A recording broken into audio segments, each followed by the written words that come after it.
Chers amis de la calligraphie et de l'enluminure, bonjour et bienvenue sur cette chaîne qui parle d'inspiration et de création. Aujourd'hui, j'avais envie de vous présenter un objet très connu qui est le tarot de Marseille.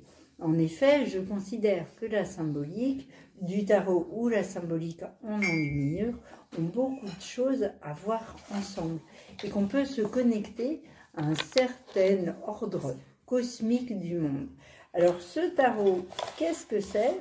C'est un certain nombre de cartes qui ont traversé les siècles et que je vais vous montrer. Alors j'ai trouvé un tarot tout neuf où là je peux déplier les arcanes majeurs qui sont le battleur, l'impératrice, la papesse. On constate qu'un chiffre romain indique leur place. Ce sont des personnages, l'ermite par exemple, qui vont servir à la divination. La lune, ici, l'empereur, le pape, l'amoureux, la justice, la force. Alors on voit qu'on a des idées. Le pendu, alors là le pendu il est plutôt ambiance médiévale. La mort qui n'a même pas de titre sur cette carte. La tempérance, le diable, la maison Dieu, le jugement, le monde, le mât, le toile, le soleil. On est presque au bout là, et oui, on est à la 18e arcane, et je pense qu'on a fait le tour des arcanes majeures, je n'en ai plus. Et ensuite, nous avons nos 56 cartes qui sont classées par couleur, on pourrait dire par couleur. Donc il ne s'agit pas de trèfle, pique, carreau, cœur, comme dans un jeu de cartes habituel. Il s'agit de la coupe que vous voyez ici, du bâton que vous voyez ici. Alors je tourne, il y a un classement, après on passe au numéro de bâton. Les deniers, donc là on a la roue du denier. Alors, voilà, 2 deniers, c'est très beau comme ça, avec le signe de l'infini. Et pour finir, l'épée. Donc ça nous fait un certain nombre de cartes, donc utilisées en tirage divinatoire, mais qui sont particulièrement intéressants pour les motifs, les attributs et la symbolique. On constate aussi que le nombre de couleurs utilisées est très réduit. On va trouver nos 4 couleurs habituelles, le jaune, le bleu, le vert et le rouge, qui sont surtout associés à des objets. Donc comment décoder ces cartes, c'est ce que nous allons voir, car je vous donne tout de suite un petit exemple. Voici donc la sélection des cartes choisies pour vous. La reine d'épée, la lune, la roue de la fortune, le chariot et l'ermite. La reine d'épée est une figure de lucidité et d'intelligence tranchante. Elle trouve son écho dans les enluminures médiévales avec toutes les allégories telles que la sagesse, la justice ou d'autres reines guerrières. Ici, j'ai choisi une enluminure qui montre la vertu terrassant le vice. Vous le voyez en effet agoniser sous ses pieds pendant que la vertu tient l'épée d'une vie heureuse et le trousseau de clés de toutes les qualités que sont la tempérance, la sagesse, la réflexion. En fait, c'est écrit en latin et on peut les lire de plus près. On voit qu'elles ont des attributs communs. Par exemple, la posture droite et noble, son épée dressée verticalement, qui est un symbole de discernement et de clarté intellectuelle, qui est présente aussi dans l'iconographie de la justice médiévale. Par exemple, dans la figure allégorique de la justice tenant son épée levée.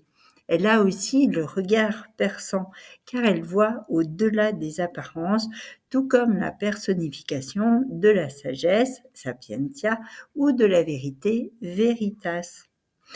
Et enfin, ses vêtements sont dorés et structurés, puisqu'elle a une autorité et une puissance naturelle. Ensuite, l'ermite représente la sagesse avec son bâton, sa cape de pèlerin et la lanterne qui éclaire son chemin. Alors, il représente dans les manuscrits médiévaux le pèlerin qui va se consacrer à Dieu ou les ermites retirés dans les bois ou la forêt. L'enluminure que j'ai choisie est extraite des œuvres de Louis de Laval et montre un personnage féminin qui est doté des mêmes attributs.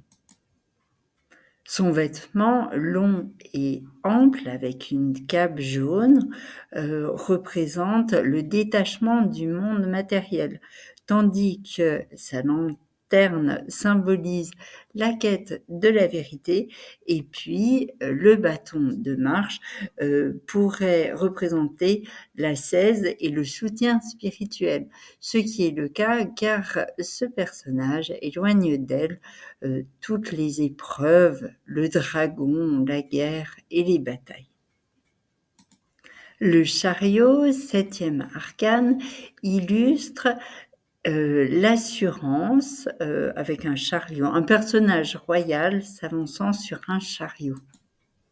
Il rappelle les processions du monde médiéval. Alors le personnage est couronné, il est porteur d'une autorité avec un sceptre, son attelage est stylisé, les 2 chevaux ou les 2 sphinx parfois représentent les forces opposées maîtrisées par le conducteur. En enluminure, on voit souvent des chars tirés par des chevaux qui symbolisent la puissance terrestre. Dans l'extrait que j'ai choisi, c'est Cupidon qui est mis en avant et qui est debout sur ce chariot. Enfin, on voit souvent des emblèmes, des couleurs qui rappellent les armoiries médiévales, soit dans les manuscrits, soit dans les cartes du tarot. Le chariot, comme les scènes de triomphe, ont en commun le symbole de la maîtrise du destin et la capacité à avancer quels que soient les obstacles. Quant à la lune mystérieuse et intuitive, elle apparaît souvent dans les manuscrits médiévaux sous forme de représentation astrologique ou alchimique. Donc, on va souvent trouver des tours en arrière-plan qui représentent les portes de l'inconnu, un chemin sinueux, symbole de l'initiation, et des créatures hybrides, un loup par exemple hurlant à la lune ou un chien qui suggère le passage entre le conscient et l'inconscient. Ces créatures sont très souvent présentes dans les scènes oniriques. Enfin, on peut également y voir des gouttes tombant du ciel. Dans le tarot, elles symbolisent l'influence lunaire sur la Terre. Et en enluminure, elles prennent parfois la forme d'une rosée céleste dans l'iconographie alchimique. Alors, je vous raconte tout cela, mais j'ai choisi une enluminure orientale qui représente l'île de la Lune dans un manuscrit intitulé « Merveille des choses créées ». Là encore, dans cette représentation de l'île de la Lune, on voit un aspect mystérieux, plusieurs dimensions représentées par des arcades, et puis les coupes qui vont faire appel à la féminité. Enfin, pour la dernière carte, j'ai choisi la 10e arcane qui est la roue de fortune. Alors, fortune au Moyen-Âge n'est pas un mot qui est forcément connoté positivement. C'est une roue, donc parfois c'est une bonne fortune, parfois c'est une mauvaise fortune. Elle symbolise en réalité les cycles inévitables de la vie. Donc c'est une grande roue centrale qui représente un destin qui tournerait sans cesse autour de son axe.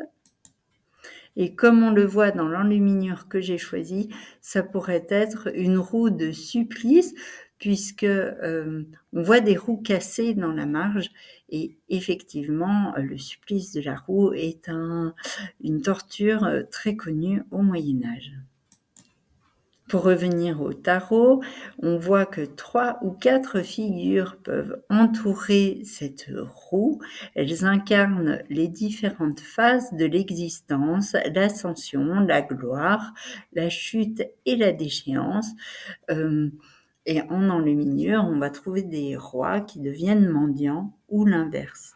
En tout cas, dans ces deux exemples, il s'agit bien d'un pouvoir éphémère et de la fatalité qui peut surgir à tout moment. Donc, dans ces cas-là, la roue de fortune nous rappelle que tout est impermanent et que l'homme n'est qu'un passager dans le grand cycle du destin. Pour terminer, j'aimerais vous encourager à créer votre propre carte de tarot en suivant ces 4 temps très simples, c'est-à-dire choisir un format. On a des cartes aujourd'hui qui sont à peu près de 6 cm sur 12 cm avec des variantes, bien sûr, suivant les jeux. On peut aller chercher des rectangle remarquable ou le nombre d'or. En tout cas, ces cartes-là sont plus allongées que les cartes de jeu habituelles. Pour ce qui est du sujet, je vous ai mis un exemple d'ange que j'avais peint dans un cadre rond et qui peut s'adapter tout à fait au format choisi pour composer la carte. Et puis, on réserve une place de choix à une inscription. J'ai voulu inventer une nouvelle arcane peut-être qui serait l'ange gardien, puisque tel est le titre de mon sujet que j'ai encadré d'une dorure.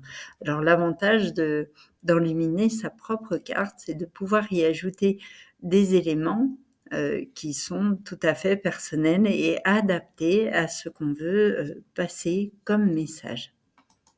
Eh bien, j'espère que vous avez apprécié cette présentation du jeu de tarot qui a beaucoup de points communs avec l'enluminure. En effet, tous deux ne sont pas seulement de belles images, ils sont porteurs d'un langage symbolique universel et très ancien. Donc, si vous avez apprécié, n'hésitez pas à me l'indiquer en commentaire, à partager cette vidéo ou à télécharger le guide gratuit pour aller plus loin. Vive la calligraphie et vive l'enluminure. À très bientôt et prenez soin de vous.